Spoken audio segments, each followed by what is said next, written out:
ahora sí. Muy bien.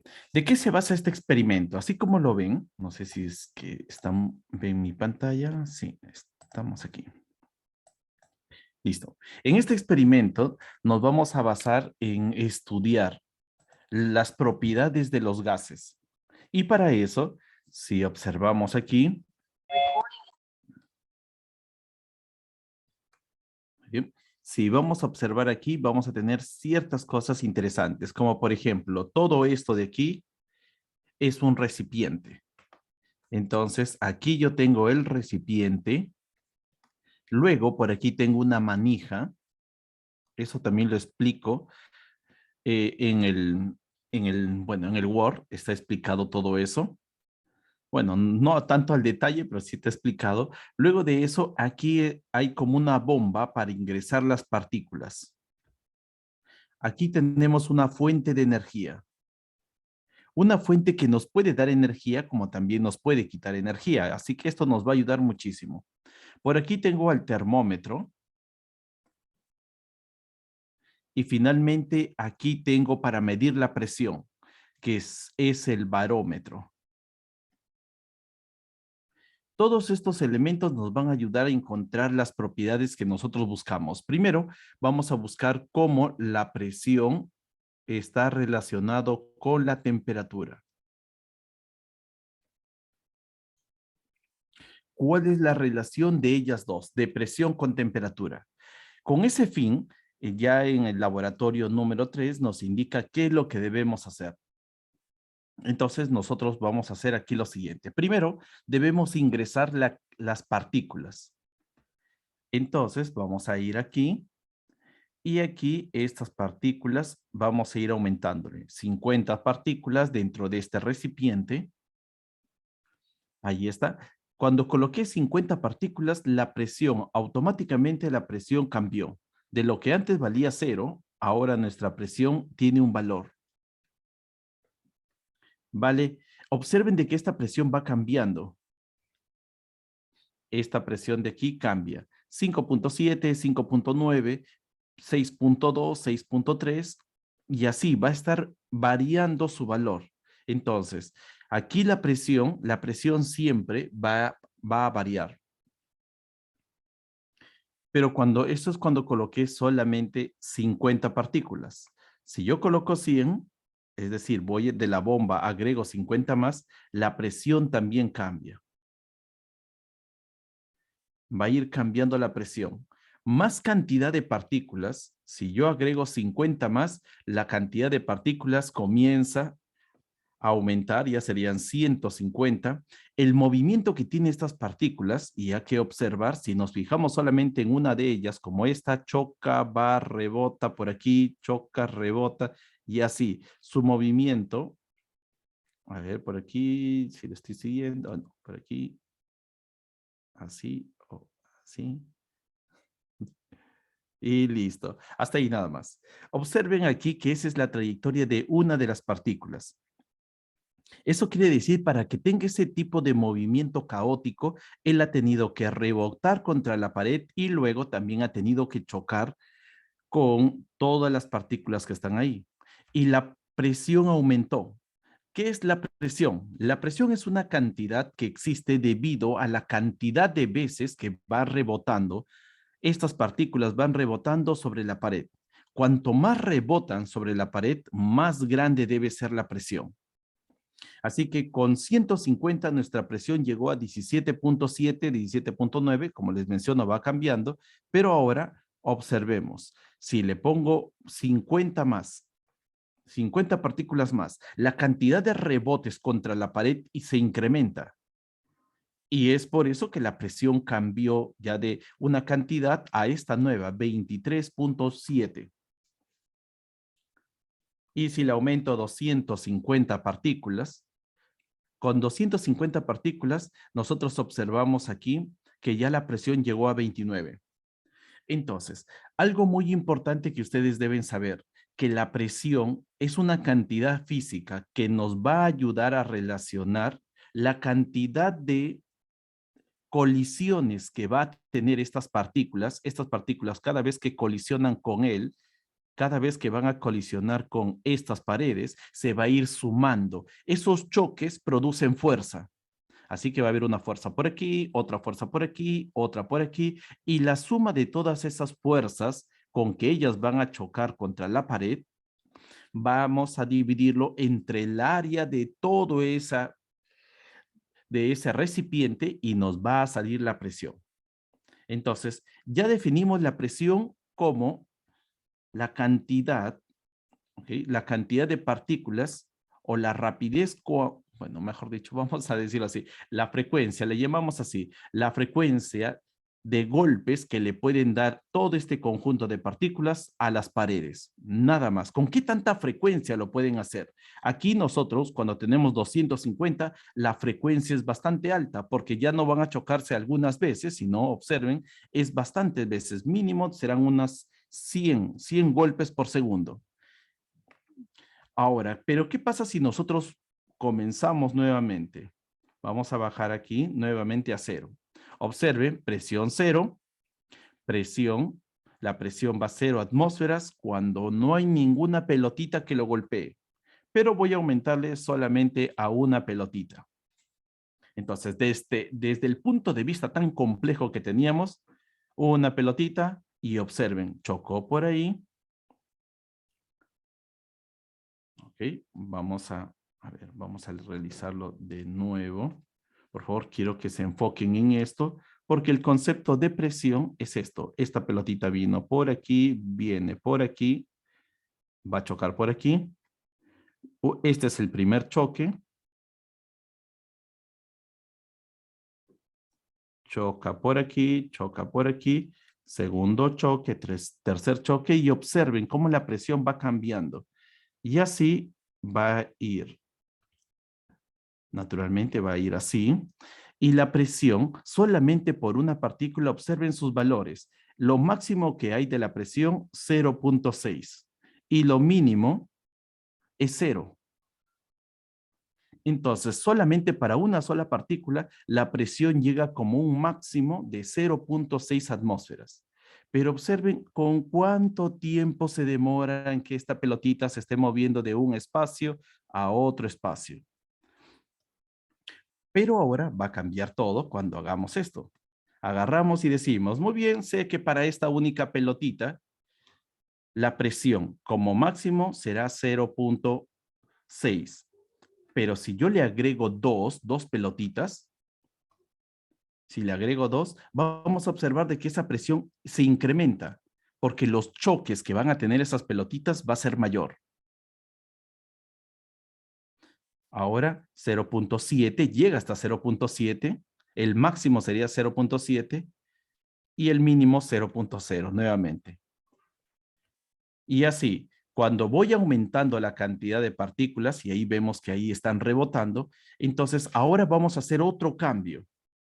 Y ese otro cambio va a comenzar solamente con una partícula, y ya sabes que con una partícula en todo este gran espacio,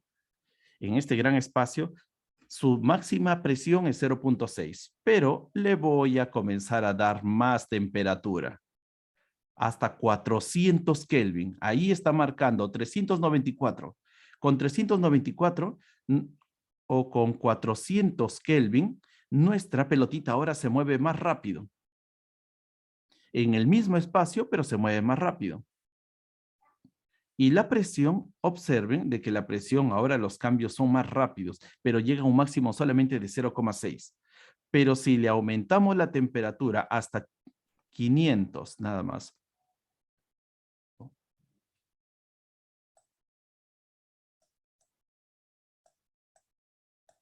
ahora se mueve más rápido. Entonces, la temperatura, ¿qué va a hacer? Va a producir más velocidad. Si nosotros le damos energía a la partícula, ella va a comenzarse a mover cada vez más rápido. Y si seguimos aumentando su temperatura, observen, se mueve más rápido.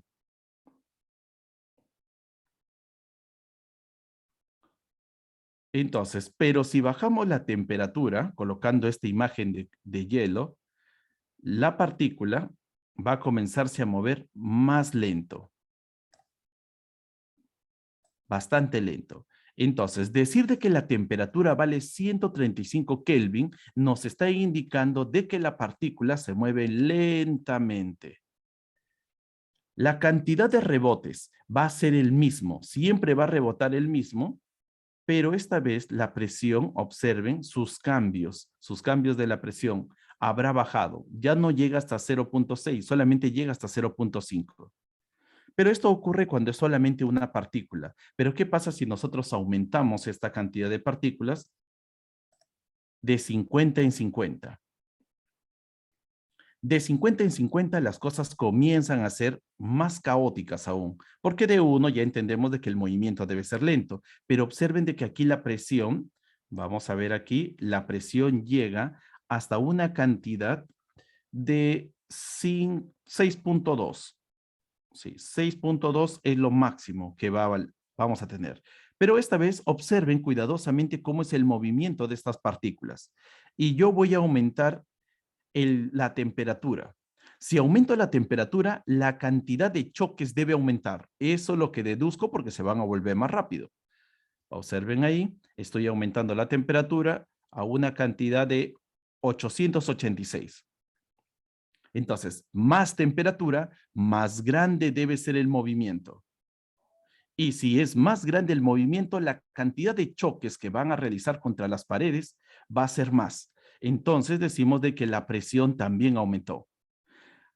Aumentó hasta 17.4. Eso es cómo cambió la presión. Pero ahora, entonces ya sabemos de que la presión depende de la temperatura. Más temperatura, más grande debe ser la presión, aunque el volumen no haya cambiado. Pero ahora vamos a regresar. Y esta es la otra parte. Voy a reducir, voy a agarrar esta manija y voy a reducir el tamaño. ¿Cuánto debe ser el tamaño? Para eso, aquí al costado dice ancho. Así que coloco el ancho y el ancho me sale 5 nanómetros. 5 nanómetros. Entonces, en este mismo recipiente, antes, por ejemplo, lo máximo es 15 nanómetros. Puedo aumentar su tamaño como puedo reducirlo. Pero voy a colocarlo primero a, a 5 nanómetros y voy a soltar una partícula, solamente una. Y cuando suelto una, observen aquí la presión. La máxima es 0.7. Esa es la máxima presión. Solamente para una partícula cuya temperatura vale 300 Kelvin, 0.7 atmósferas. Eso es lo máximo. Pero si nosotros agarramos y para este espacio aumentamos la temperatura, si yo aumento la temperatura, sé que esta partícula se va a comenzar a mover más rápido, va a chocar más y más y más, así que la presión debe aumentar. Y vamos a demostrar eso. Voy a aumentar mi temperatura a 800 Kelvin. Bueno, me pasé demasiado, ya bien. Aquí está. Entonces, si veo qué es lo que pasa con la... Vamos.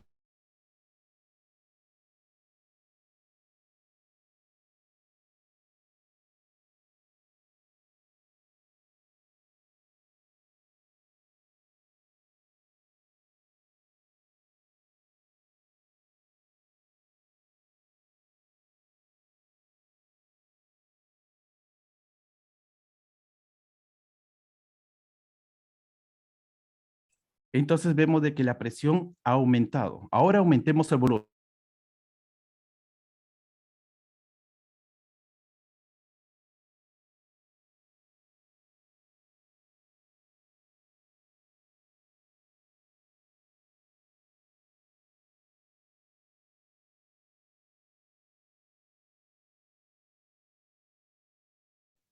Profesor, tiene su micrófono apagado.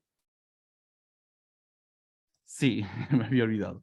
Gracias, gracias, Cristina. Entonces, cuando tenemos esta parte de aquí, cuando aumentamos el volumen, la presión disminuye. Aunque nos encontremos a la misma temperatura, aunque esta partícula se mueva rápido, pero el hecho de aumentar el volumen, podemos bajo el volumen a 5 y la presión va a ir cambiando hasta 1, llega como 1 como máximo. Pero si yo aumento el tamaño de él, ahora el espacio es más grande y la partícula se demora más tiempo en llegar y rebotar con él y luego regresa. Entonces, ¿qué pasaría si nosotros agarramos y lo que hacemos es lo siguiente? Ya no para una partícula, sino para 50 partículas. Entonces, en 50 partículas para una temperatura de 300 Kelvin, y aquí vamos a finalizar ya esta explicación, lo que tienen que hacer ustedes, la presión vale 12 como máximo. Si observan, los valores van creciendo, apreció 12.1.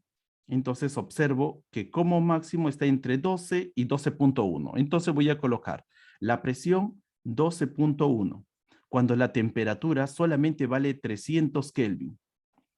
Pero si yo incremento la temperatura, la presión debe aumentar. Va a aumentar la presión porque ahora la cantidad de choques también va a aumentar. Estas partículas van a comenzar a chocar con mayor frecuencia a la superficie. Así que la presión llegó a esta cantidad, a 34.2. 34.2, pero a un 874 Kelvin. Pero a esta misma temperatura de 874 Kelvin, ¿qué es lo que pasaría si yo agarro y aumento simplemente su longitud y lo aumento a 7? Cuando lo aumento a 7, la presión comenzó a bajar. Ya no vale 34.2. Ahora, el hecho de aumentarle más espacio, porque antes estaban muy juntos, muy juntos, ahora están más separados, entonces la presión debe disminuir. En otras palabras, ellas van a chocar, pero con menos frecuencia, porque ahora hay un mayor espacio. Y tendríamos entre 24.8, sería ese valor. Y si lo subimos a 15 al máximo, el máximo volumen que podemos encontrar en en este programa, la presión baja a 11.7, más o menos, 11.6, 11.7, menor a lo que nosotros teníamos a 300 Kelvin. Entonces, quiere decir de que a medida que el volumen va aumentando, a medida que vamos aumentando el volumen, hay más espacio, y si hay más espacio, estas partículas van a tener que recorrer más distancia para llegar a chocar contra el otro extremo y luego tendrán que recorrer otra distancia más grande para poder golpearlo. Así que cuanto más recorran, menos cantidad de golpes van a realizar sobre las paredes. Y si hay menos frecuencia con que ellos van a golpear a las paredes, menos debe ser la presión. Y así, con este programa, ustedes van a poder relacionar eso. Cómo la presión cambia exclusivamente con el volumen, cómo cambia exclusivamente con la temperatura y cómo cambia exclusivamente con el volumen y la temperatura, porque también podemos hacer eso. Entonces, para eso, aquí hay una cantidades constantes que vamos a colocar. Entonces, esas cantidades se van a manejar de esta manera.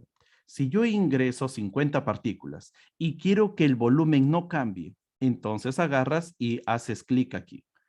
Ahí está, el volumen ya no va a cambiar porque ya no aparece más tu manija. La manija no aparece, no cambia. Así que yo puedo agarrar y aumentar la temperatura con esto. Sé que al aumentar la temperatura va a aumentar también la presión, pero también puedo bajar la temperatura sacando cubitos de hielo. Y cuando yo bajo la temperatura, mi presión también debe disminuir. Así que en el laboratorio número 3, ahí se encuentra un conjunto de valores que ustedes deben considerar. Y también hay una muestra de cómo ustedes, qué resultados van a encontrar. ¿Cuál va a ser, pongamos, el informe final? ¿Cuál debe ser la gráfica que nosotros vamos a buscar? Muy bien, esto es lo que nosotros tenemos que ir hablando. El día de hoy, nuestro enfoque es en esto, en las presiones, volumen y temperatura, y después en no les había pasado el link, creo que para el examen. Bueno, también voy a pasarles eso el día de hoy.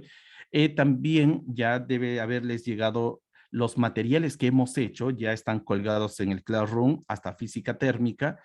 La parte de teoría de gases recién lo voy a colocar, ni bien terminemos, lo colocamos para que ustedes también lo tengan disponible. Muy bien. ¿Preguntas hasta aquí, chicos? ¿Alguna pregunta sobre este laboratorio?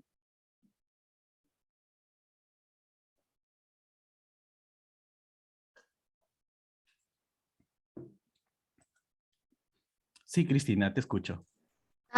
Profe, al final del laboratorio parece que se repite lo mismo del laboratorio pasado de calcular K. Ah, sí, eso me olvidé, Cristina. Es que lo estaba pensando, estaba revisando cómo hacer estos laboratorios, aplicando el PET, y me olvidé. Saqué la gráfica en Excel y todo, y me olvidé cortar eso. Así que hoy revisando, vi que me había faltado recortar porque lo mandé a la última hoja. Entonces lo voy a borrar y lo voy a actualizar. Pero si ya lo has descargado, igual, solamente lo eliminas la última parte.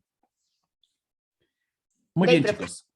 Muy bien. Entonces, no se olviden que esta parte ya es, por decirlo así, nos falta solamente movimiento armónico simple, que se lo voy a colgar también, ya lo tengo disponible eso. Luego de eso, ondas, y estaríamos pasando con los temas del segundo año del AB o también con los otros temas. A ver, veamos. Sí. Ahora cambiamos de parte. La clase pasada nos habíamos quedado aquí en saber calcular el número de moles, la cantidad de moles o la cantidad de moléculas o átomos. No se olviden de que esto de aquí es muy importante para aplicar la ecuación de los gases ideales. Entonces, cada vez que nosotros tenemos un elemento como el carbono, como el potasio, como el bromo, simplemente un elemento, nos guiamos del primer número que está aquí, del número atómico, que sería el 12, o en este caso el 39. Entonces, si nosotros queremos saber cuántos son las cantidades de moles, simplemente tenemos que dividir la masa de la sustancia que nosotros tenemos, esa masa que lo hemos podido calcular con una balanza. Por ejemplo, aquí dice 117 gramos de potasio. Se agarró el potasio, se colocó en una balanza y en esa balanza se encontró esta cantidad, 117 gramos de potasio. Entonces, ¿qué significa eso? Que en estos 117 gramos de potasio, lo que nos preguntan es cuántos moles vamos a tener. Aquí, allá, ya sé. Entonces, en esos 117 gramos, ¿cuántos moles de potasio vamos a tener? Para eso, nosotros hemos hecho lo siguiente, dividimos 117 entre 39. 39 es la masa atómica que tenemos, pero esta masa atómica que está en kilogramos, estos 39 deben estar en unidades de masas atómicas, que en otras palabras, esto también se puede colocar así, 39 gramos por mol a la menos 1. Y al momento de dividir 117 gramos entre 39 gramos por mol a la menos 1, nos quedan 3 moles de potasio. Entonces, nosotros podemos decir de que aquí en esta cantidad, en todos esos 117 gramos de potasio, tenemos 3 moles. 3 moles de potasio.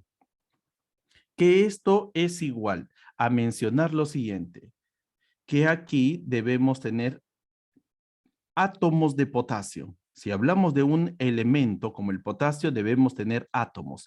¿Cuántos átomos tenemos dentro de estos 117 gramos?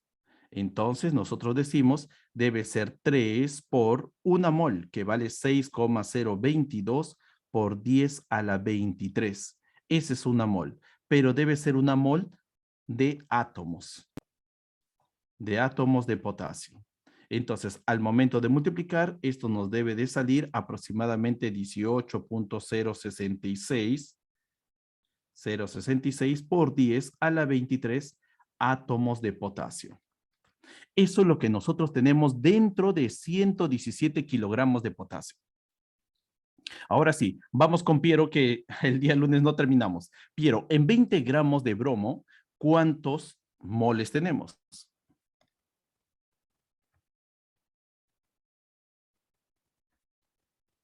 Ok, muy bien. Voy a copiarlo rápido, Piero. Sería, si el número de moles debe ser igual a 20 entre 80. Muy bien. Esto es 0.25 moles. Y sería en 0.25 moles nos sale 1.51 por 10 a la 23 átomos de bromo. Genial. Muy bien. Ahora sí, en el agua, Fabricio, 90 gramos de agua. Entonces, para el agua, la cantidad de moles debe ser igual. No olvidemos, en la parte superior, 90 gramos, pero abajo, como el agua es una sustancia, es un compuesto, tenemos que encontrar la masa molecular del agua.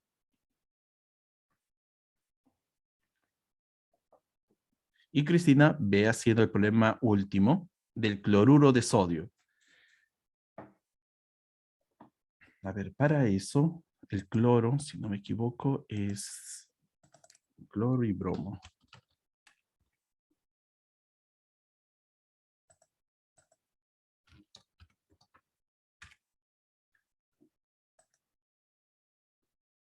Ya, el cloro es 35. Aquí vamos a colocar el cloro. El cloro es 35 y el sodio debe ser 20.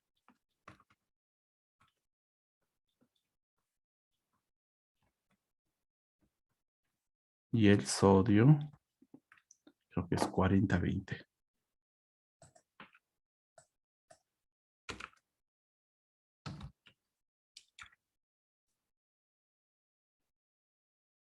(23:11). Entonces aquí sería 23. Muy bien, Fabricio, ¿cuánto nos saldría en este caso?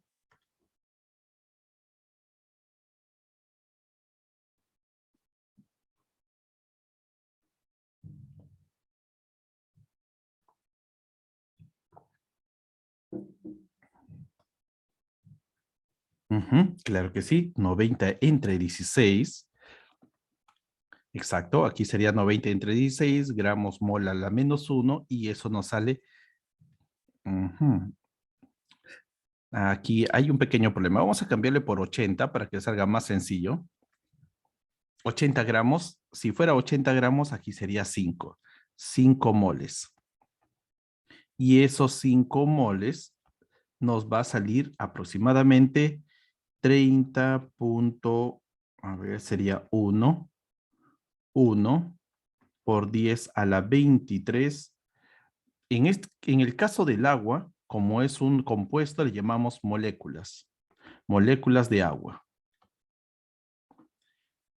¿Ok? Para Cristina, ¿cuánto nos sale Cristina en este caso? ¿Cuántas moles tenemos? 106 entre 58. 106 entre 58 y eso sería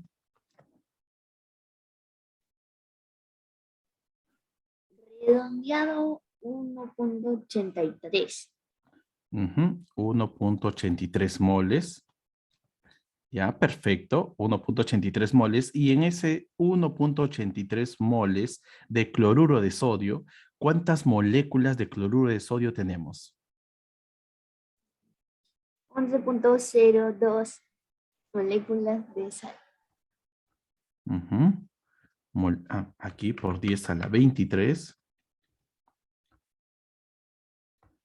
moléculas de sal.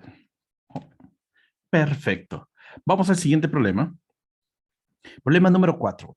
Calcular el número de moles en 6 gramos de gas de helio. Y la parte número 2, calcular el número de moléculas en 28 gramos de gas de hidrógeno, cuya masa molar o masa atómica, también lo podemos llamar, 2 gramos mole a la -1. Muy bien, comenzamos entonces aquí. ¿Cuánto sería? Tiempo para esto.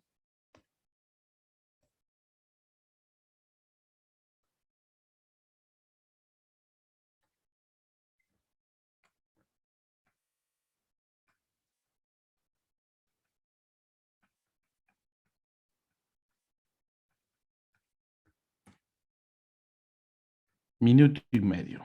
Comenzamos, por favor, y después comenzamos a dar tus respuestas.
Muy bien, muy bien. Comenzamos entonces.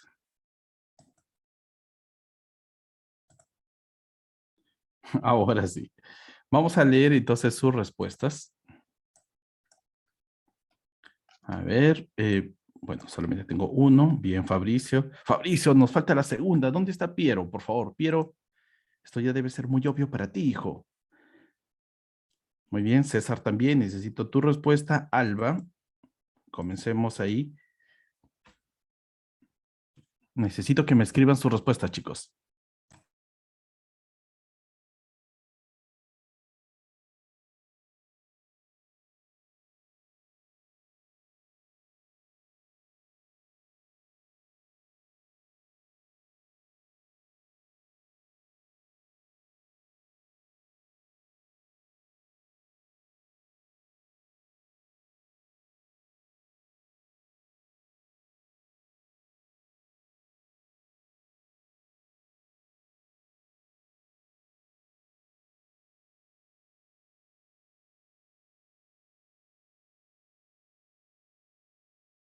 Muy bien, comprobemos la primera, la 4-1, no puede ser muy complicado, así que el número de moles debe ser igual.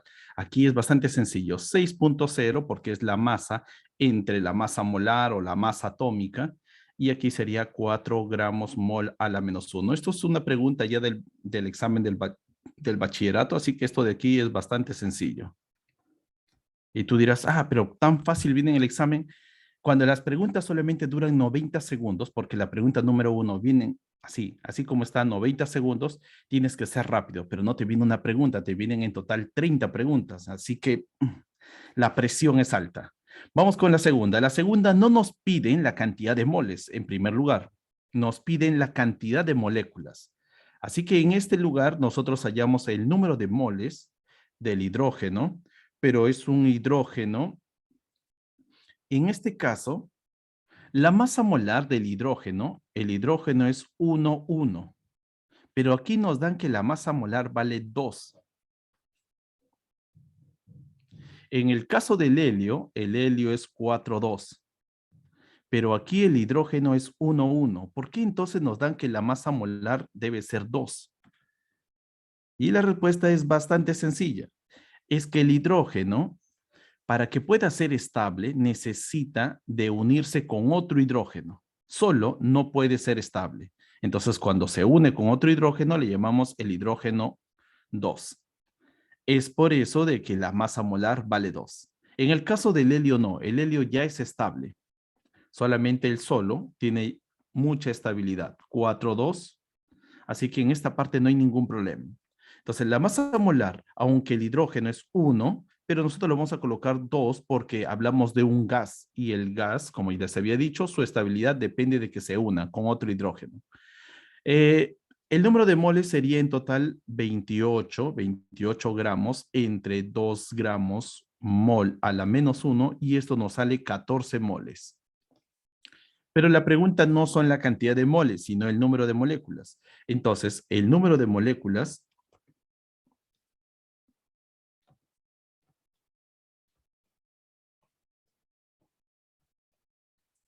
en este caso sería perfecto. Claro que sí, 14 por 6.022. Aquí sería 14 por 6.022 por 10 a la 23 átomos o moléculas. Y ahí tiene sentido porque es hidrógeno no como un elemento, sino como un compuesto. Entonces, moléculas de hidrógeno 2. Y al final, cuando multiplicamos todo esto, ya tenemos la respuesta. Y eso debe ser igual. A ver, ¿cuánto sería? 14 por 6. Esto sería aproximadamente 24 por 2, 84. Aproximadamente 84 por 10 a la 23 moléculas. En opción múltiple, en la parte de los exámenes de opción múltiple, te van a dar solamente el aproximado. No necesariamente te van a colocar con 6.022. Muy bien, pasamos entonces. Antes de pasar, tengo que ver quiénes han dado su respuesta correcta. Y en este caso, muy bien, Cristina. Perfecto.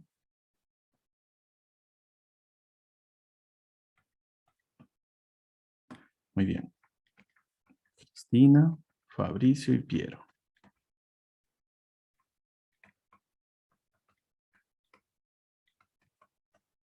Muy bien, vamos con el siguiente. Problema número 5. Este problema vino en el examen internacional del programa del diplomado y nos dice, ¿cuál es la masa de carbono 12? Carbono 12 ya nos están diciendo el elemento que contiene el mismo número de átomos como 14 gramos de silicio 28. Muy bien, para esta pregunta sí necesita su tiempo. Bueno, no es muy complicado, solamente ahí hay una frase clave para que ustedes puedan resolverlo. Minuto y medio, ese es el tiempo que les dan para su examen. Así que vamos a asimilar ese mismo tiempo. Comenzamos.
Muy bien, ahora sí, sus claves, chicos, sus claves. Terminó ya la pregunta. ¿Cuál sería? La 5. Bien, yo ya tengo una respuesta de Cristina, pero me falta de los demás.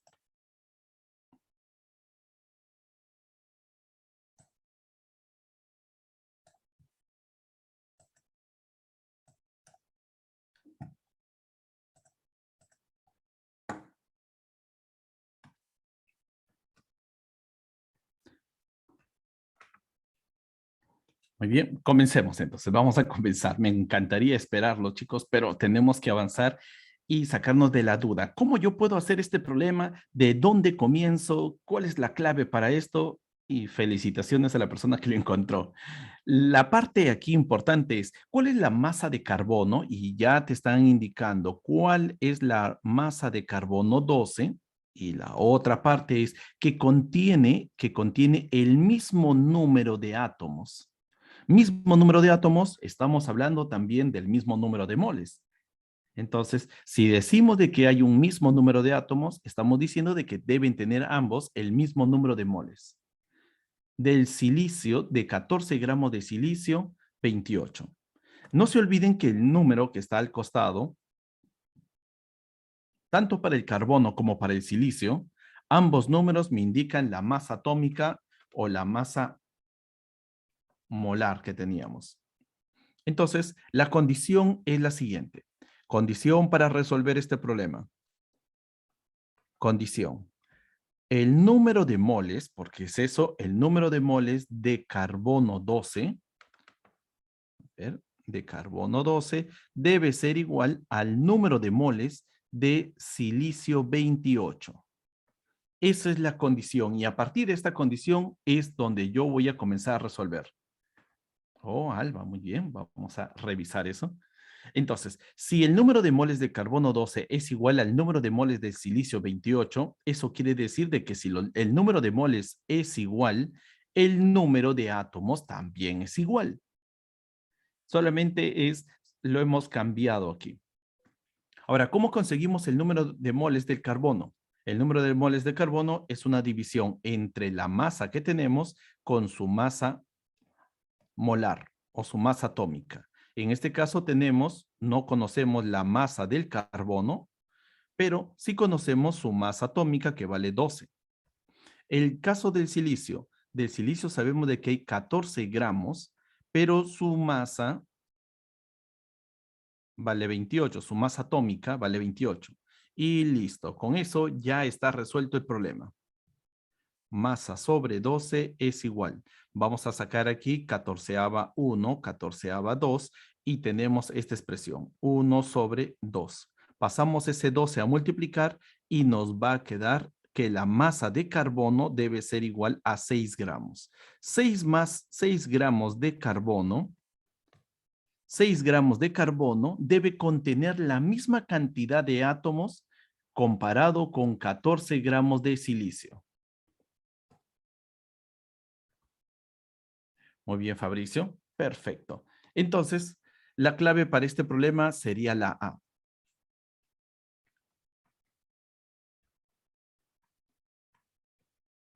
Muy bien, sigamos. Problema siguiente, problema número 6. En el problema número 6 te dice así, el carbono tiene una masa atómica de 12 unidades y el oxígeno tiene una masa atómica de 16 unidades. Una muestra de 6 gramos de carbono tiene el doble de átomos que. Entonces, veamos. Para esta pregunta, de igual manera, 90 segundos. ¿Por qué? ¿Por qué ese tiempo? Porque esto también es problema del diplomado. Y como ya ven, no es difícil.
Muy bien, se acabó el tiempo.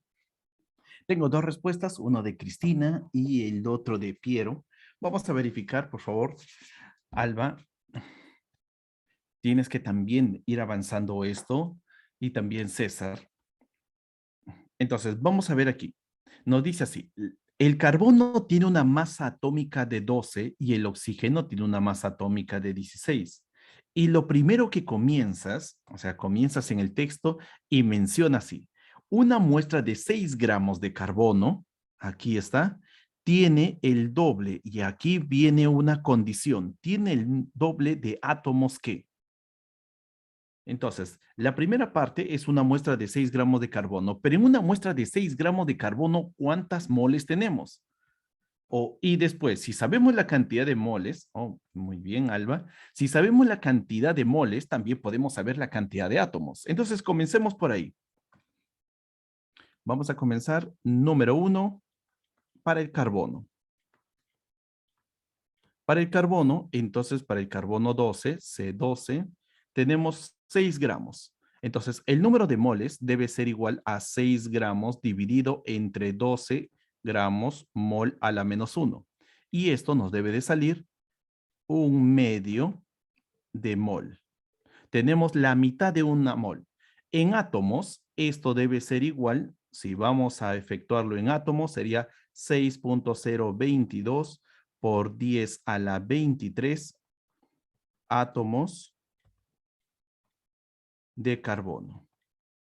Esto nos sale 3.011 por 10 a la 23 átomos. Pero aquí hay una condición.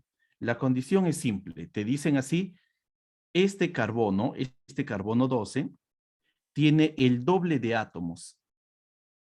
¿Ok? Entonces, él tiene el doble de átomos. Entonces, vamos a la segunda parte. Condición. Y nosotros decimos así. Aquí sería N. A ver, aquí ya no sería N. Aquí sería, cuando lo multiplico, debe ser, vamos a llamarle N. N es el número de átomos. Recuerden de que había una fórmula que nosotros también habíamos colocado, que era N es igual al número de átomos entre el número de Avogadro. Si tú agarras y sabes el número de moles, este número de moles, lo multiplicas por 6 por el número de Avogadro y ya puedes tener el número de átomos. Pero, como les había mencionado, hay una condición. Muy bien, muy bien. Ahora sí. Genial. Claro que sí, todos han acertado la respuesta y la respuesta es la correcta, la respuesta es la C. Y es porque ocurre lo siguiente, si es que este carbono tiene el doble de átomos, entonces nosotros podemos decir, si tiene el doble de átomos, entonces debe tener el, el oxígeno debe tener la mitad de eso. Entonces, el número de átomos de carbono es igual al doble del número de átomos del oxígeno. ¿Ok? Esta es la condición. Pero si a esto tú lo divides entre el número de Avogadro, ¿ok? A ver si lo divido aquí. A ver, ¿cómo lo puedo hacer hermoso? Ya bien. Si utilizamos esta estrategia, nosotros podemos indicar aquí lo siguiente. Sería esto. El número de átomos, esto de aquí, debe ser igual. Esto de aquí debe ser igual a 1/2, recuerden, 1/2 por el número de Avogadro. Es también, como lo podríamos decir, 1/2 por el número de Avogadro. O simplemente lo hubiéramos, bueno, voy a sacar de tanta complejidad, ya, mucha complejidad. Si el número de átomos de carbono es igual al doble del número de átomos de oxígeno, su relación es así. El número de moles, también podemos decir el número de moles de carbono debe ser el doble que el número de moles del oxígeno. También se puede mencionar así. Porque el número de átomos Si el número de átomos vale como 1, el número de moles también. Así que el número de moles está muy relacionado al número de átomos. Así que podemos hacer ese paso. En vez de estar hablando del número de átomos, hablamos del número de moles. Y el número de moles de carbono ya lo hemos calculado, vale 1/2 y esto debe ser igual a 2 multiplicado por. Y ahí viene la parte clave. El oxígeno vale 16. Entonces aquí nosotros decimos de que esto sería 16. Su masa atómica sería 16 y aquí arriba entraría la masa de oxígeno. Recuerda, es masa entre masa atómica. Y al final, al momento de pasar este 2 aquí a dividir y este 16 a multiplicar, lo que nos sale simplemente es 4 gramos de oxígeno. Eso sería su masa.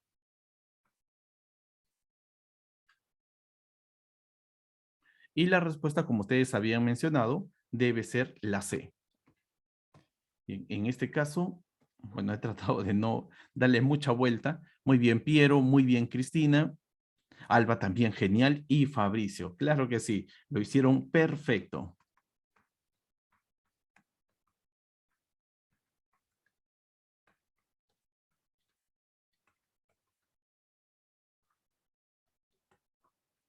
Muy bien, pasemos entonces al siguiente. Ahora sí, pasamos a otro tema. Bueno, es el adelanto. ¿Cuál de las siguientes no es una hipótesis de la teoría cinética de los gases? La teoría cinética de los gases es bastante complejo estudiarlo a los gases como el oxígeno, el hidrógeno, todos ellos es bastante complejo, así que lo que nosotros hacemos es un modelo de esa teoría. Y ese modelo, ya que hemos hablado la clase pasada acerca de la relación de los moles, ya sabemos cuando nos hablen de moles qué vamos a trabajar. Ahora vamos a ver qué es en sí un gas ideal. Entonces, cuando vamos a hablar de un gas ideal, lo primero que debe venir en mente es que un gas ideal, un gas es un estado de la materia. Entonces, y nosotros vamos a decir, como un gas es un estado de la materia, los gases reales pueden existir, pero los gases ideales son solamente un modelo que nosotros los físicos utilizamos para poder hacer de que nuestros cálculos salgan mejor.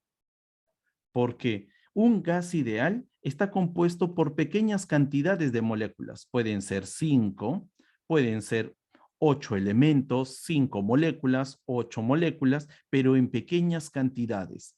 Pero los gases reales no. Los gases reales cuentan con 10.000 moléculas, 20.000 moléculas en un pequeño recipiente. O hablando del PET que habíamos realizado, cuando yo coloqué solamente una partícula y después coloqué dos, ese es un gas ideal. Pero el hecho de que le coloques 250 partículas ahí moviéndose o 300 moviéndose, van a comenzar a chocar entre ellas con mayor frecuencia. Entonces, para que nosotros podamos estudiar un gas real, debemos comenzar con un modelo llamado el gas ideal. ¿Cómo podemos pasar de un gas real ¿Cómo podemos pasar de un gas real al modelo matemático llamado gas ideal? Lo primero que tienes que hacer es bajar la densidad. En otras palabras, si aquí hay 50 moléculas en este recipiente, bajamos esa cantidad de moléculas. De 50 bajamos a 5. Tenemos que bajar la densidad de moléculas en el mismo recipiente. Esa es la primera. Número 2, que la temperatura sea alta. Decir de que la temperatura sea alta quiere decir de que las moléculas se van a mover más rápido. Y si ellas se mueven más rápido, la probabilidad con que ellas puedan chocar es pequeña. ¿Ya? Porque aparte tienen un gran espacio para moverse, así que chocar entre ellas va a ser poco probable. Y la tercera condición es que la presión sea baja. Y recuerde con el PET, cuando yo agarraba y soltaba solamente una de ellas se movía por todo el espacio y la presión era un valor pequeño. Entonces, la presión baja, alta temperatura y densidad baja son las condiciones que nosotros debemos darle a un recipiente para que él se comporte como un gas ideal. Ahora, si es un gas ideal, entonces el modelo de gas ideal se asume para los siguientes supuestos. ¿Qué debe suponer si nosotros queremos explicar el modelo de un gas ideal? Lo primero que debe suponer es lo siguiente, que el helio es estable cuando solamente es una partícula, el hidrógeno no, el hidrógeno va a ser estable cuando son dos, el oxígeno, pongamos el oxígeno 3 es estable, el gas de metano es estable cuando son cuatro, un carbono y cuatro hidrógenos, pero en el mundo del gas ideal, todos ellos, aunque la forma que tienen son diferentes, nosotros a todas estas moléculas lo consideraremos como pequeñas esferitas. Pequeñas esferas que van a estar moviéndose. Pero él tiene un enlace, le llamamos en química, él tiene algo que los une. Aquí tiene dos barritas que lo une, aquí tengo cuatro barritas que lo une, pero no, en el mundo de la física, para los gases ideales, todos ellos dos lo utilizamos como si fuera simplemente una pequeña pelotita. Nada más, los tres lo vamos a considerar como una pequeña pelotita. ¿Eso es bueno o no es bueno? Para el modelo de los gases ideales, eso es bueno. Ya. Ahora, pero si tú quieres aplicarlo en una teoría moderna más perfecta, tenemos que considerar también esas variantes como el ángulo que se va a formar, el tipo de unión que tenemos aquí, cuál es la forma que se están uniendo, eso también lo tenemos que considerar cuando choque un gas de metano con otro gas de metano, porque es diferente que colisione el helio con otra partícula de helio que colisione un gas de metano con otro gas de metano. Es diferente, pero en el modelo del gas ideal, a todos los consideramos con una pequeña pelotita, o llamado también partícula. Luego, las moléculas, todas las moléculas son idénticas en masa y en volumen para el mismo gas. Si hablamos de helio, entonces vamos a decir de que todos los puntos negritos son iguales. Si hablamos del oxígeno 2, todos los puntos también deben ser iguales en masa y en volumen. Igual también para el agua. No diré, sí, para el agua. También su masa y su volumen de todas ellas, sin excepción, deben ser iguales. Pero si a alguien le falta más, si a alguien le gana más, no. En este modelo todos deben tener la misma masa y el mismo volumen. Pero eso sí, solamente si es de un mismo gas. El siguiente. En la siguiente parte del modelo de la teoría de gases decimos, las moléculas se mueven en línea recta con velocidad constante antes y después de una colisión. Entonces, en los gases ideales, el movimiento siempre es recto. Si él viene, como tiene un gran espacio y no va a chocar con el otro, entonces él va de forma recta, choca contra el recipiente y rebota.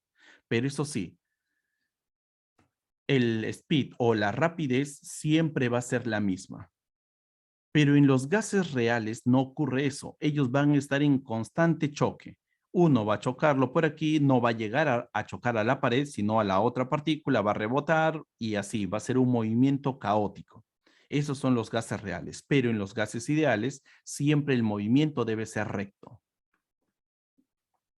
Después de eso, las colisiones. Estas pequeñas partículas van a chocar contra las paredes y al momento de chocar le van a producir una fuerza a las paredes. Van a comenzar a golpear y le producen una fuerza. Esa fuerza con que lo van a golpear naturalmente va a ser diferentes, pero al momento de chocar van a colisionar de forma elástica. ¿Qué quiere decir de forma elástica? Son como pelotitas de ping pong que cuando tú lo lanzas contra la pared van, choca y rebotan. Y no son como pelotitas de plástico o de plastilina. Cuando agarras esas pelotitas de plastilina, lo tiras a la pared y muy probablemente no regrese a ti. Entonces, lo que ocurre es que con ellas son como pelotitas de ping pong, que cuando en tu habitación, bueno, si es que está vacía, lo lanzas, ella va a comenzar a rebotar y a rebotar y no se va a detener.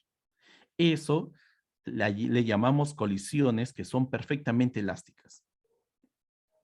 Lo siguiente que debemos considerar es esto, la fuerza de atracción. Recuerden de que aquí tanto el hidrógeno con el otro hidrógeno, como también el oxígeno o otras moléculas pueden atraerse debido a que entre ellas hay una fuerza eléctrica que se pueden para mantenerlos unidos, que existen para mantenerlos unidos.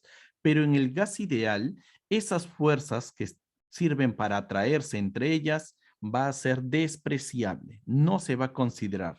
¿Por qué? Porque ellos van a estar muy lejos, muy separadas. Así que como van a estar tan separados, no se considera esa atracción eléctrica. Pero en los gases reales sí, sí se considera porque ellos van a estar en constante movimiento y ya no va a haber 5 como, bueno, 6 como esto, sino van a haber 250, 300. Aquí sí se va a considerar esa fuerza de atracción. Finalmente, el volumen de cada molécula es muy pequeño comparado al volumen del recipiente. Esto de aquí es muy importante que ustedes conozcan. Si el recipiente tiene un volumen de, vamos a suponer así, de 100 metros cúbicos, el de aquí, su volumen debe ser, vamos a llamarlo así, de 0.01 metro cúbico. Muy pequeño. En otras palabras, el volumen de tu habitación, compáralo con el volumen de, bueno, podemos decir con una pelotita de ping pong. Si tú divides el volumen de la pelotita de ping pong entre el volumen de tu habitación, entonces es muy pequeño. Y podemos exagerar todavía todo el volumen de tu casa entre el volumen de la pelotita de ping pong. Eso es más o menos la comparación del volumen de una molécula comparado al volumen de todo el recipiente. Entonces, es tan pequeño el volumen de las partículas de él que si yo tengo 5 y los comienzo a acomodar esos 5, es como estar acomodando 5 pelotitas de ping pong en todo tu casa. Es casi insignificante. Por eso que tienen un gran espacio para moverse. Muy bien, esas son las condiciones de un gas ideal. Entonces, primera condición, y vuelvo a repetir porque esto siempre son preguntas muy claves para sus exámenes. ¿Cuáles son las condiciones o cuáles son las condiciones que se deben asumir para poder considerar un modelo de un gas ideal? Lo primero que debes considerar es que la densidad debe ser baja. Densidad baja, alta temperatura y alta presión. Y baja presión, ¿sí? No se olviden eso. Las condiciones primeras son estas: una densidad baja, una temperatura alta y una baja presión. Segundo, una consideración también muy importante es que aunque tengamos diferentes gases, nosotros vamos a considerarlos a todos ellos como si fueran unas pequeñas partículas, unas pelotitas pequeñas, unas pelotitas de ping pong. Luego, si tenemos el helio, estas pelotitas de ping pong deben tener un tamaño, una masa y un volumen, pero esas pelotitas de ping pong que tienen una masa y un volumen van a ser diferentes si son oxígeno. Si aquí para el helio eran pequeñitas la pelotita de ping pong, para el oxígeno, como es más grande, pero seguirán siendo partículas. Y para el agua también tendrán otras pelotitas con una masa diferente y un volumen diferente.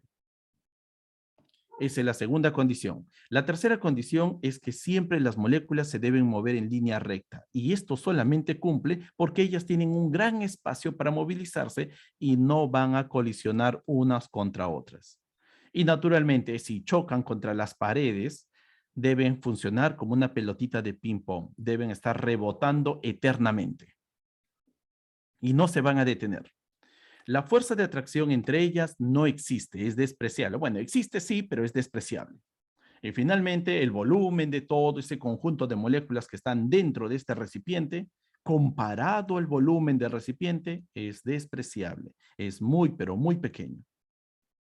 Y con esas condiciones nos damos un receso. Por favor, 10 minutos antes de continuar. No quiero agobiarlos demasiado porque aquí viene la parte más, pero más importante de todo nuestro tema del día de hoy, donde van a poder visualizar, en esta parte van a poder visualizar cómo yo debo comenzar mi trabajo de investigación. Quiero hacer un trabajo de investigación este año y que me saque y que tenga la máxima nota, naturalmente 24, y que pueda tener un buen promedio en todo mi curso de física. Para eso, debes entender esta parte de aquí. ¿Cómo yo debo hacerme la pregunta de investigación si el inglés Robert Boiler hizo un trabajo de investigación? ¿Cómo lo hizo? ¿Cómo encontró los resultados? En esta parte te voy a explicar paso a paso cómo se llega a la conclusión de la presión con el volumen. Y naturalmente tú lo vas a descubrir con el desarrollo del laboratorio número 3. Muy bien, descanso de 10 minutos y volvemos con muchas energías, chicos.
Muy bien.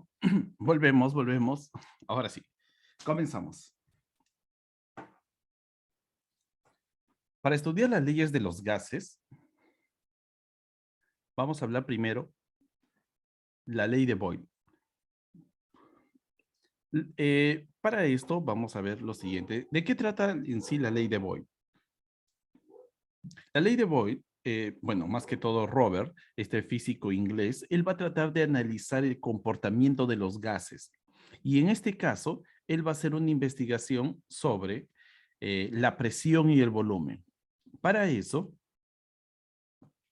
en esta parte, él va a realizar lo siguiente. Número 1, él se va a hacer una pregunta.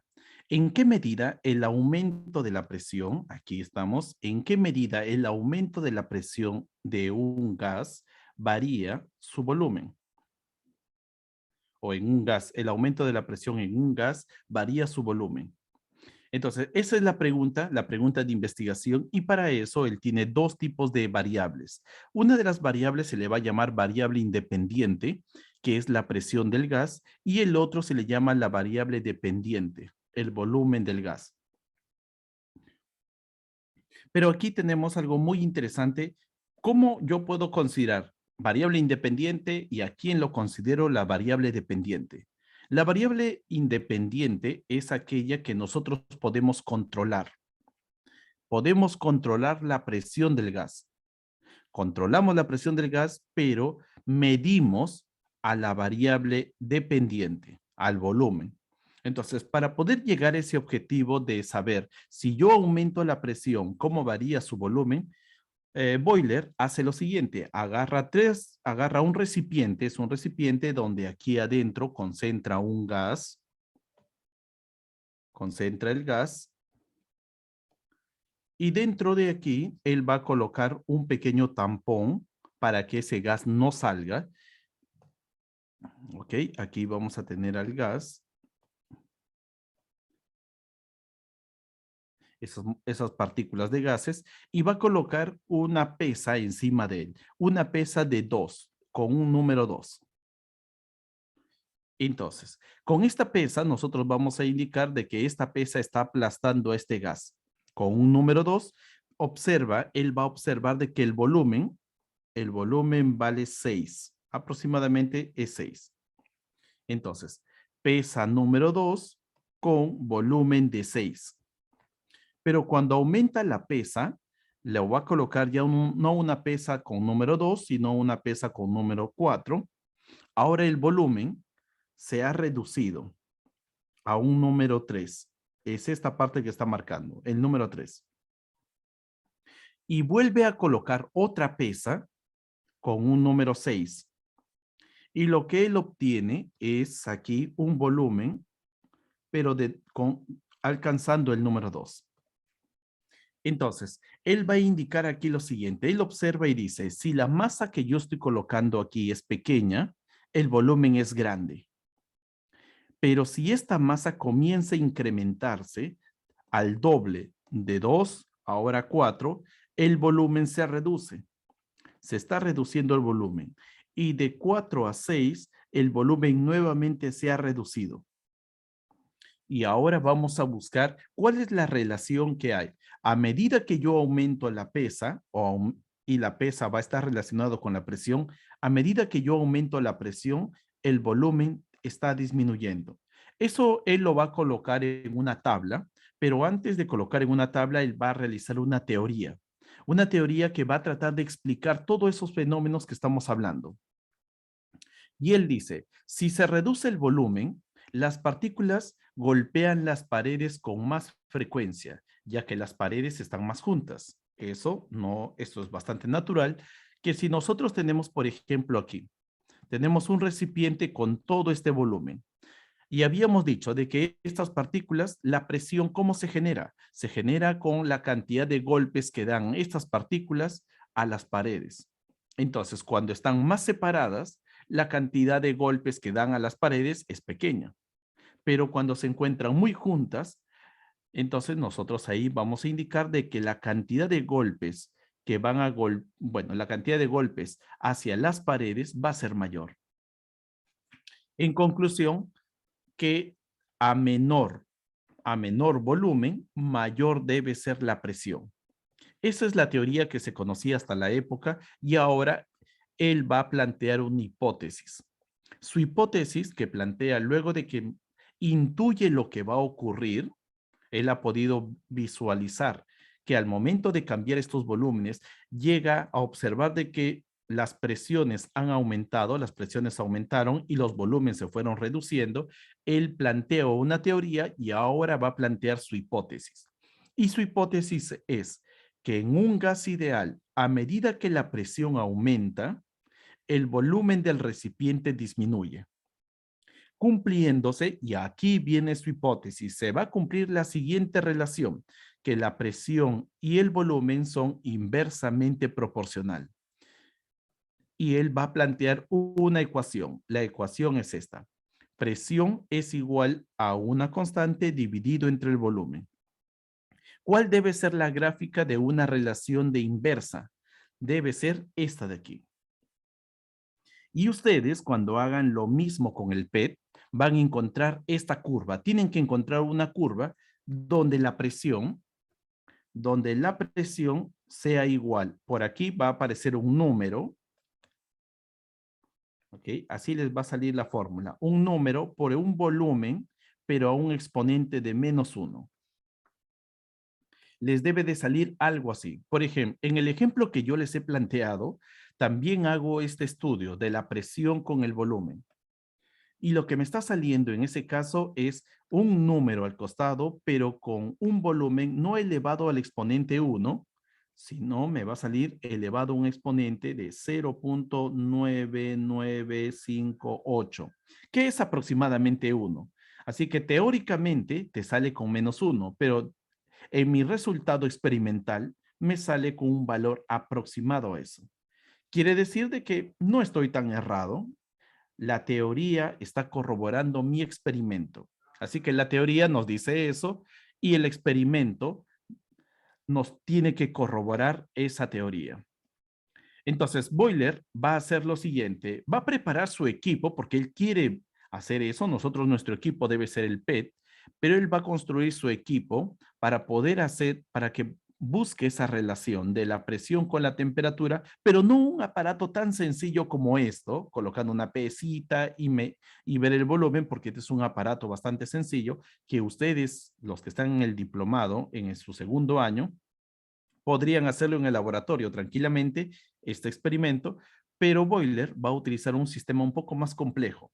Y para eso va a tomar aquí un barómetro, por aquí va a tomar una gota, bueno, una cantidad de aceite para que pueda ir subiendo y pueda visualizar cuánto es el volumen que se va a obtener aquí en el tubo. Entonces, este es el experimento de Boiler y él llega a encontrar los siguientes resultados. En los resultados que él va a encontrar va a ser lo siguiente.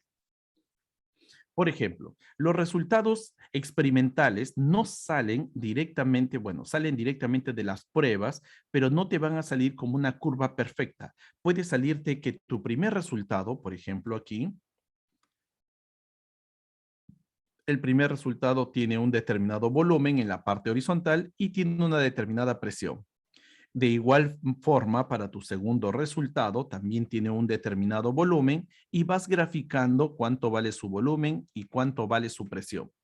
Y todas las gráficas, todos los puntos que nos van a salir en la figura, nosotros vamos a buscar una curva de mejor ajuste. Una curva que trate de pasar por todas ellas.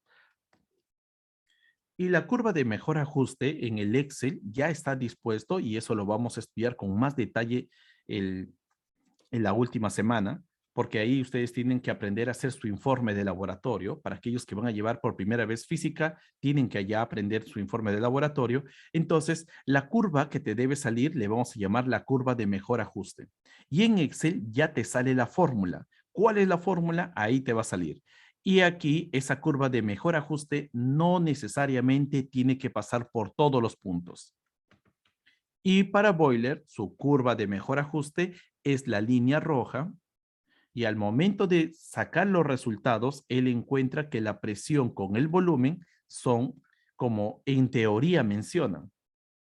En teoría se menciona que la presión y el volumen tienen esa cantidad, presión es igual a una constante por el volumen a la -1, y él encuentra algo similar a eso. Pero eso sí, todo este experimento solamente se da para una determinada temperatura. Por ejemplo, para este experimento que Boiler hizo, esta curva le sale para una temperatura cuando el gas se encuentra a 200 Kelvin. Si nosotros aumentamos la temperatura del gas, ya no nos va a salir esta curva, nos va a salir otra curva que podría ser por aquí. Otra curva por aquí. Y si disminuimos la temperatura, nos puede salir otra curva por aquí. Entonces, estas curvas dependen mucho de la temperatura. Para una temperatura de 200 Kelvin, para ese experimento que se hizo, se encontró esta curva. Pero al momento de cambiar esos datos por otras temperaturas, por ejemplo, ya no 200, sino 400 o 600, te van a salir también otras curvas que tienen la misma forma. A esta forma le llamamos una curva isobárica. Bueno, es una hipérbola. Es una hipérbola donde la temperatura en esa curva debe ser constante. Eso es lo que se obtiene a partir de los estudios de Boiler. Después tenemos a la ecuación de Charles. Charles, ahora este otro científico francés, él va a relacionar el volumen con la temperatura de un gas. Él va a buscar cómo se relaciona el volumen con la temperatura, pero eso sí, quiero mantener constante la presión. No quiero que la presión del gas cambie, solamente quiero cambiar el volumen y la temperatura. Para eso, Charles va a hacer lo siguiente. Su pregunta de investigación de Charles es lo siguiente. ¿En qué medida el aumento del volumen, y aquí está, vamos a aumentar el volumen de un gas, varía la temperatura cuando la presión es constante? Entonces, de toda esta frase, lo que nosotros debemos identificar es que el volumen va a ser la variable independiente. La variable dependiente va a ser la temperatura del gas. Entonces, lo que nosotros vamos a hacer es controlar el volumen. Vamos a aumentar el volumen a nuestra disposición, pero eso sí, vamos a medir cuánto vale la temperatura. Si aumentamos el volumen, ¿cómo cambiará la temperatura? Pero condición, no debemos cambiar la presión del gas. No se debe cambiar esa presión del gas. Para eso, una idea simple que Charles va a plantear es, si yo tengo un recipiente y tengo moléculas aquí, si yo quiero variar el volumen, simplemente voy a aumentar el calor. Coloco una llama por aquí, una fuente, un mechero Bunsen, voy a colocar aquí y voy a calentarlo. Así que cuando lo caliento, voy a ver de que el volumen va a aumentar.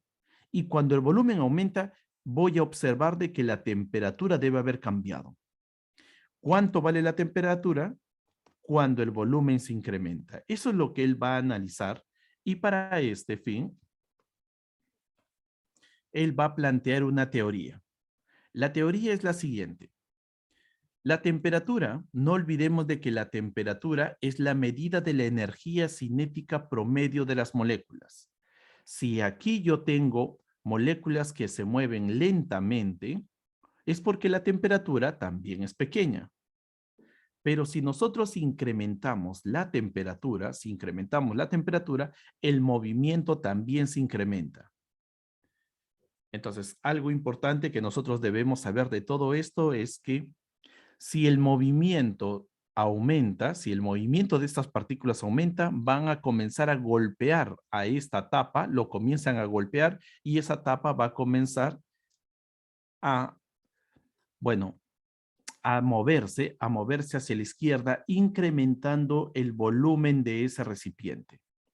Entonces, podemos decir de que la teoría nos dice que si nosotros le damos energía, le vamos a dar calor, le damos calor a estas moléculas, ese calor va a incrementar la temperatura y el incremento de la temperatura habrá aumentado su volumen.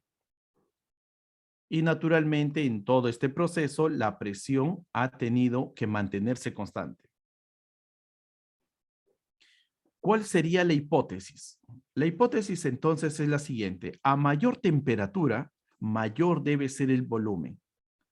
Para una cierta temperatura tenía yo un volumen, pero si luego le di calor, gracias a ese calor aumentó la temperatura y ese aumento de temperatura va a producir un aumento de volumen.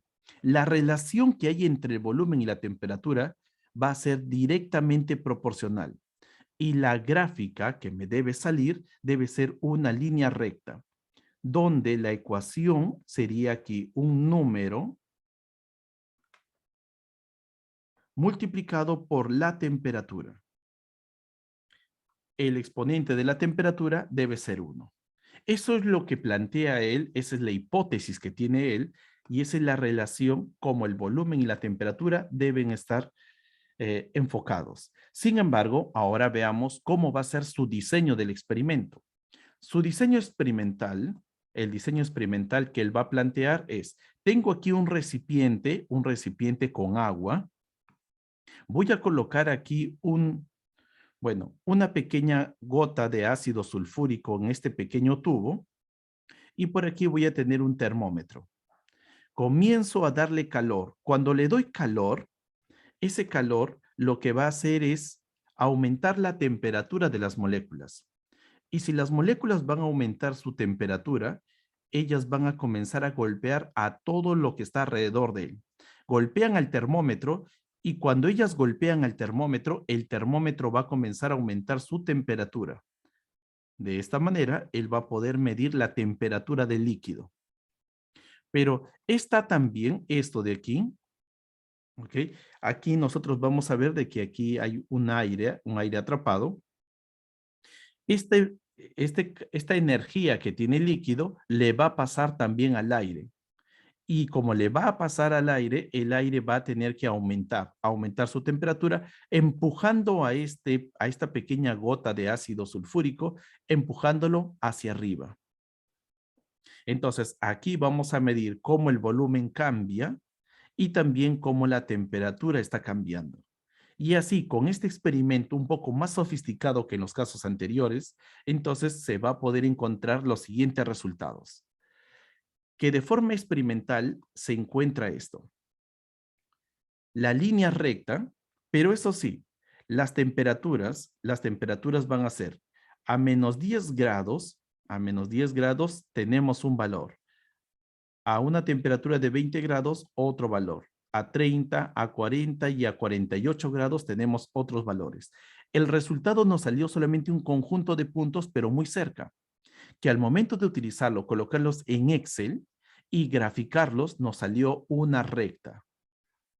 Y esta recta nosotros lo podemos mejorar, porque estas temperaturas están en Celsius. Cuando las temperaturas están en Celsius, nos sale una recta de esta manera. Pero cuando esa temperatura lo cambiamos a Kelvin, la temperatura ya no nos sale, las temperaturas ya no nos van a salir negativo, porque todas van a salir a partir de 0 en adelante. Y la ecuación que nosotros vamos a obtener siempre van a ser líneas rectas. Pero ahora, ¿qué es lo que pasa aquí? ¿Qué representa la línea roja, la línea verde, la línea de color naranja y la línea de color azul? Cada una de ellas tiene una temperatura, diré, un volumen y una temperatura. A partir de estos datos, nosotros podemos indicar esto. La línea roja nos indica de que el gas tiene una determinada presión. Vamos a decir de que ese gas tenía una atmósfera de presión. Pero la línea verde nos indica de que ese gas tenía 2 atmósferas y aquí vamos a llamarle 3 atmósferas y aquí 4 atmósferas. Entonces, cada línea nos representa un experimento. Un experimento cuando nosotros variamos la temperatura y el volumen que hemos obtenido. Pero cuando la presión vale 1 atmósfera. Cuando la presión vale 2 atmósferas, tenemos otra información. Y así, de un mismo experimento, ustedes pueden ir cambiando los valores de la presión y van a obtener gráficas diferentes.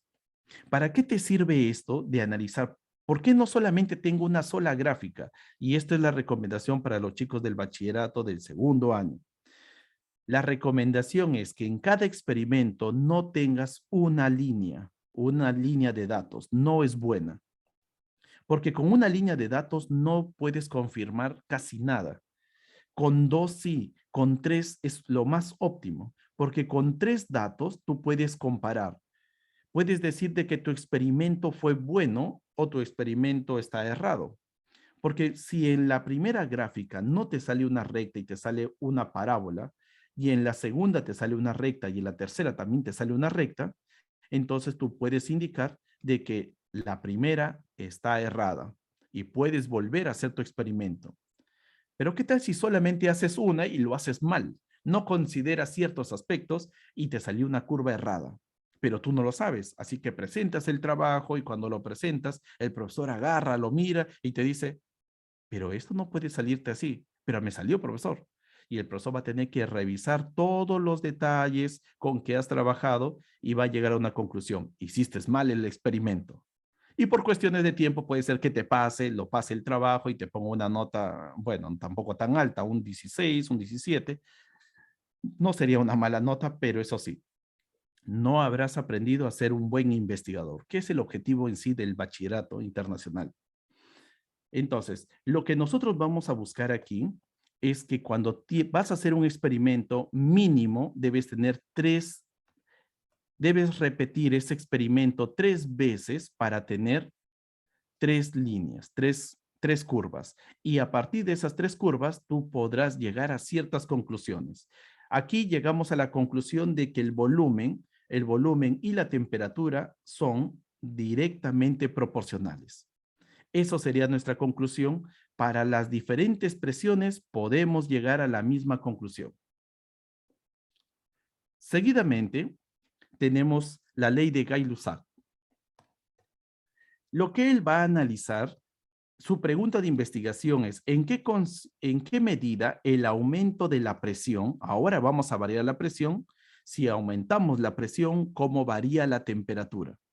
Pero eso sí, debemos mantener constante el volumen. No debemos cambiar el volumen del recipiente. Donde la variable independiente, la variable que nosotros vamos a poder cambiar es la presión. Y lo que vamos a medir va a ser la temperatura. Entonces, el experimento, una imagen del experimento, una primera imagen que él se plantea es esto. Si yo tengo aquí un recipiente y tengo aquí moléculas aquí adentro y lo aplasto a esta tapa, lo aplasto con 7 atmósferas, va a haber una temperatura de 57 grados Celsius. Pero si lo aplasto con pongamos, lo voy a aplastar con una determinada presión y veo, no sé cuánto lo he aplastado, no sé con cuánta presión lo he aplastado, pero veo que la temperatura vale 95 grados Celsius. La pregunta es, ¿y cuánto será esta presión? Esa es la pregunta que él tiene, la pregunta inicial que se plantea Gay-Lussac.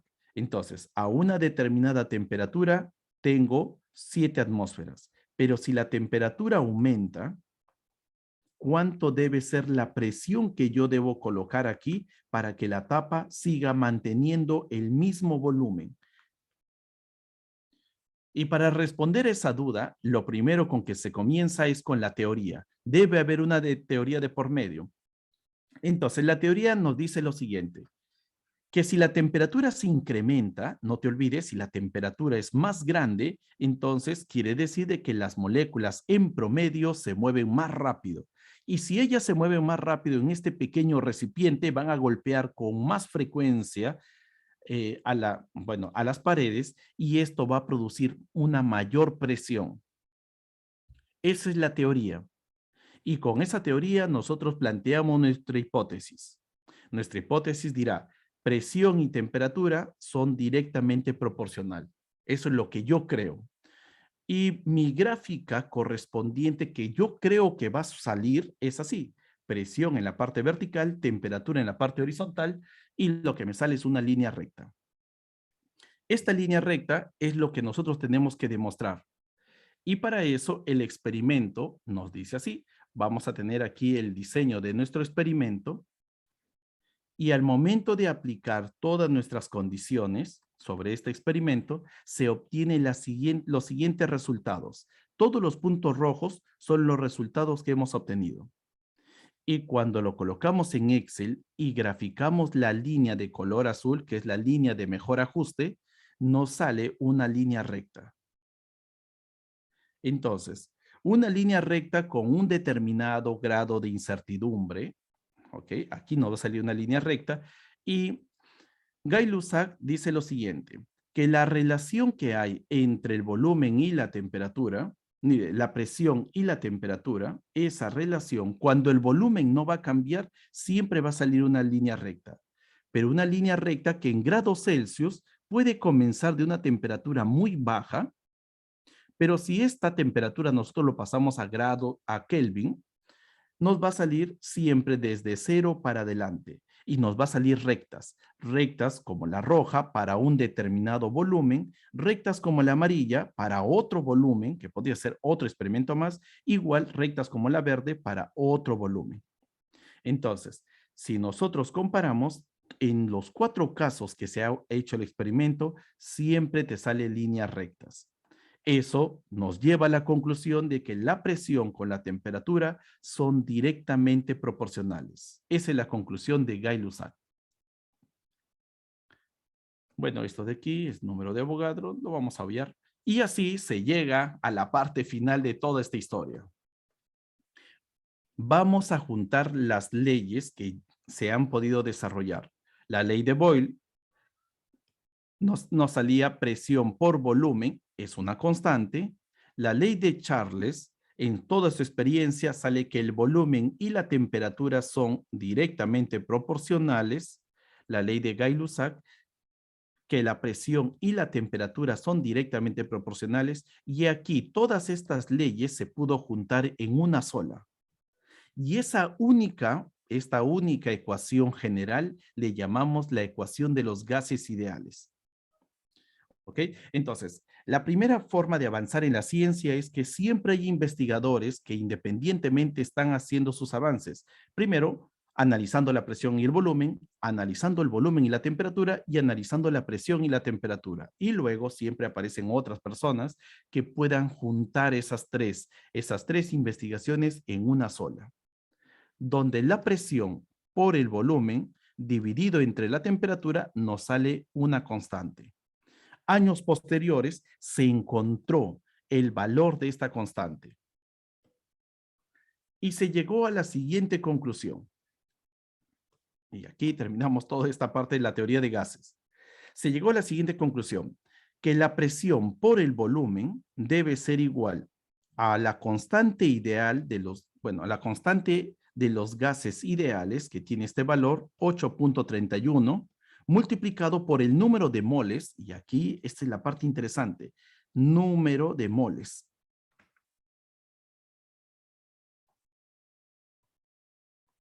Esto es lo que hemos ido aprendiendo. Esto vale 8.31. La presión, P representa la presión, B al volumen y T a la temperatura. Pero la temperatura debe estar en Kelvin. Entonces, cuando tú multiplicas presión, la presión de un gas, si en un problema te dicen, tenemos que la presión de un gas vale 5 atmósferas, la presión, multiplícalo por el volumen y esto por 8.31 por la cantidad de moles que hay aquí adentro de un gas en específico y por la temperatura. Y toda esta ecuación debe ser igual. Lo que hay en la izquierda debe ser igual a lo que hay en la derecha. Y es así como encontramos esta ecuación de los gases ideales. Muy bien, preguntas hasta aquí, chicos. ¿Alguna duda, por favor, de toda esta historia? Ha sido más que todo historia. ¿Alguna duda hasta aquí?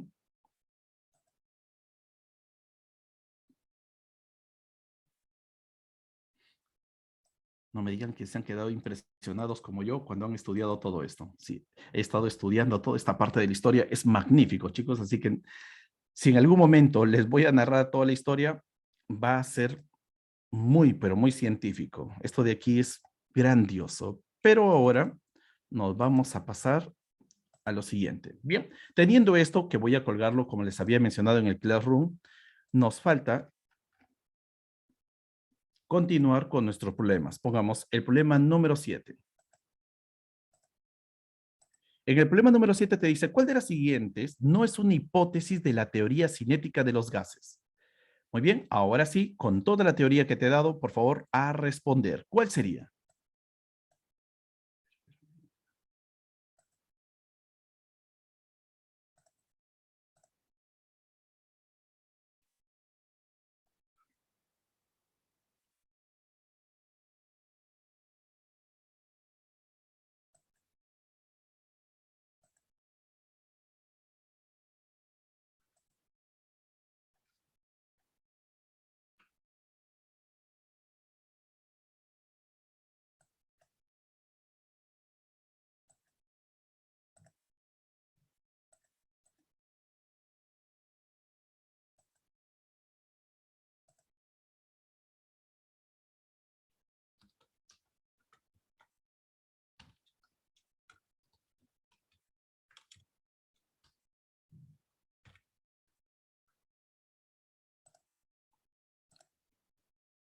Muy bien, a ver, veamos qué respuestas tienen.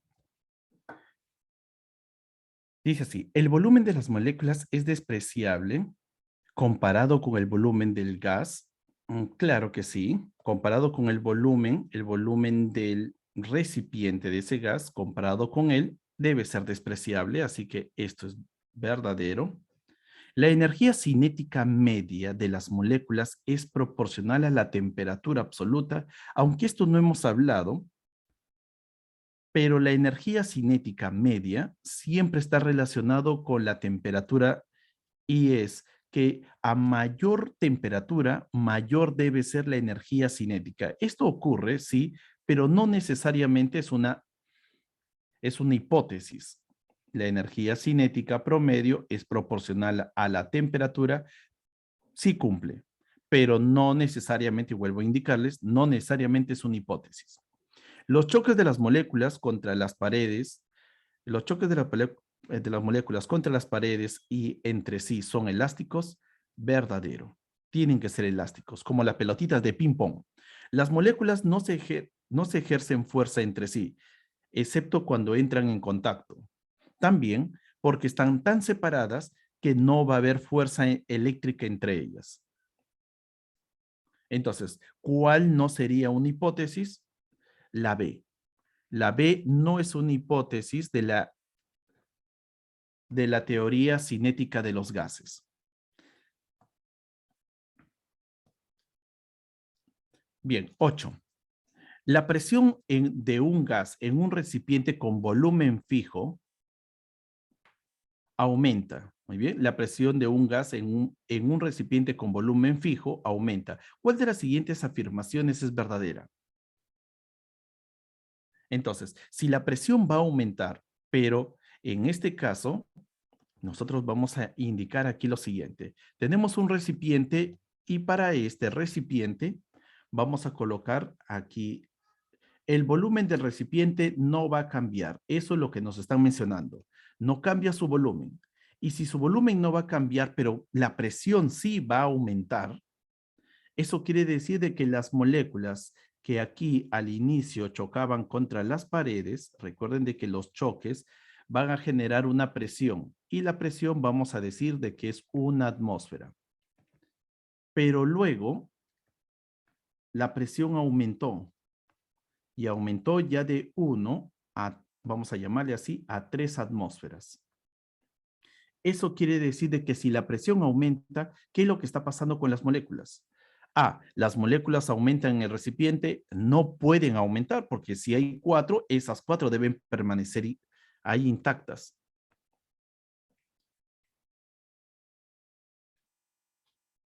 A ver, vamos a ver, Cristina. Las moléculas chocan entre sí con mayor frecuencia, chocan entre sí. Esta parte tengan mucho cuidado, chocan entre sí o chocan contra las paredes. Entonces, chocan entre sí con mayor frecuencia. Recuerden de que en un gas ideal no hay muchas partículas, no hay muchas Bueno, no hay muchos átomos o las partículas del gas son poquísimas. Entonces, los choques entre ellos va a ser poco frecuente. Pero la C, las moléculas chocan con las paredes, contra las paredes, las moléculas chocan contra las paredes del recipiente con menos frecuencia. Entonces, en este caso, aquí las moléculas chocan entre sí con mayor frecuencia, falso. Las moléculas chocan contra las paredes del recipiente con menor frecuencia. Este caso también es falso. ¿El volumen del recipiente se reduce? No, no se puede reducir porque nos dicen con volumen fijo. Entonces, si el volumen es fijo, y aquí vemos de que hay muchas falsas. Entonces, ¿qué debe ocurrir en sí? Lo que debe ocurrir aquí es lo siguiente. Creo que aquí ha habido un pequeño error en digitación. Lo que debe ocurrir es esto, que cuando la presión aumenta y tú vas a mantener fijo el volumen no va a cambiar, lo que va a ocurrir es que la frecuencia con que estas moléculas van a chocar contra el recipiente deben incrementarse. Ellos deben aumentar. Si antes chocaban tres veces por cada segundo, ahora en ese mismo segundo deben chocar unas 50 para aumentar esa presión. Entonces, me parece de que aquí la parte C debería ser el cambio. Las moléculas chocan contra las paredes con mayor frecuencia para que sea la única verdadera. ¿Sí? Aquí tendríamos que cambiar esto.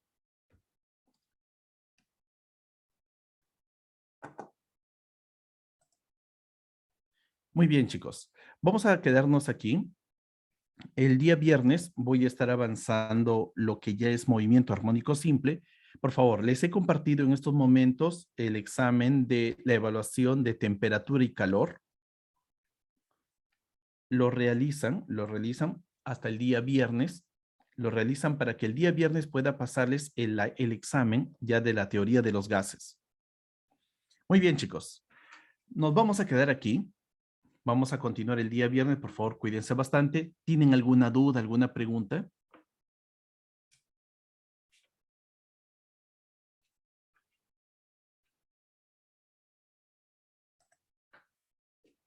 Muy bien, no habiendo, por favor, tengan una bonita noche, bueno, una bonita tarde, que nos falta todavía una hora, y una bonita noche. Y nos estamos viendo el día viernes. Dime, Piero. Profe, ¿podría mandarme la invitación del Classroom de nuevo, por favor?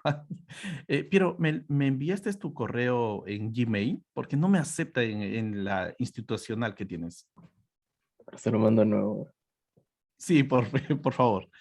Bien, bueno, muy aparte de eso, que tengan una bonita noche y muchos éxitos, chicos. Nos estamos viendo.